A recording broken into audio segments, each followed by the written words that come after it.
Public speaking isn't only just about creating meaningful messages that you share on stage with your audience. It's also about those everyday conversations that you have with people, whether it's a coworker that you meet in the hallway, a family member at home, or a friend that you're having a coffee with.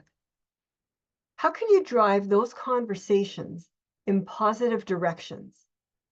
A tip I learned from Darren LaCroix, the Toastmasters 2001 World Champion of Public Speaking, is to use yes and. It's an improv technique that speakers use when they're doing comedy. But I felt that this principle goes far past the comedy stage. The way that it works is if you're having a conversation with someone, you could start off with a simple statement such as, "I'm going to cut the grass after work tonight." The other person could then reply back to you saying, "Yes, and it's going to be a beautiful night."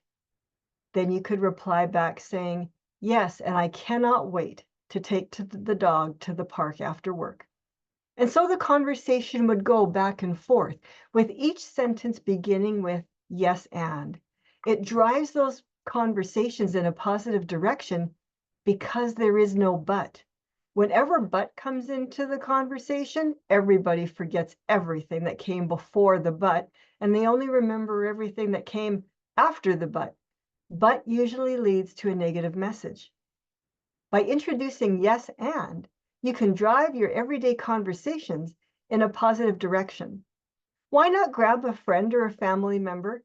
Try it out for 5 or 10-minute increments. It may feel a little awkward at first until you get used to it, but yes and will lead you to drive your conversations in a positive direction, and it is a lot of fun to try.